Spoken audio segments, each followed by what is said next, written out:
বৃহস্পতিবার স্বাস্থ্য ভবনের সামনে থেকে অবস্থান তুলে নিয়েছেন জুনিয়র চিকিৎসকরা আর শনিবারই নেমে পড়লেন কাজে। ধীরে ধীরে এমার্জেন্সিতে রোগী দেখছেন জুনিয়র চিকিৎসকরা, কিন্তু তাদের একটাই দাবি, অভয়ার বিচার চাই। রোগী দেখার পাশাপাশি তারা বন্যা কবলিত এলাকায় মানুষের পাশে দাঁড়িয়েছেন।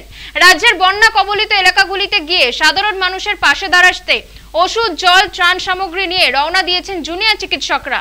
জানা গিয়েছে এসএস ক্যাম্প থেকে প্রায় 50 জন চিকিৎসক বন্যা কবলিত এলাকায় রওনা দিয়েছেন চিকিৎসা করার জন্য।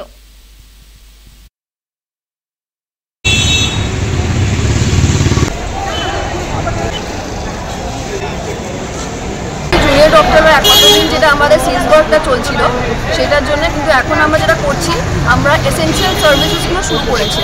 মানে ইমার্জেন্সি, আমাদের যে ট্রমা কেয়ার সেন্টার আছে এসএসকেএমে, সেখানেতে ওয়ার্ডের যে আর্জেন্ট ওয়ার্ড, যারা খারাপ পেশেন্টদের দেখা, সেগুলো সবই আমরা শুরু করেছি। শনিবার থেকে করেছি আমরা এখন কারণটি। আর তাছাড়া যে এখন যে বন্যার যে সমস্যাটা হয়েছে, সেখানে আমরা অভয়া ক্যাম্প করছি, হেলথ ক্যাম্পস।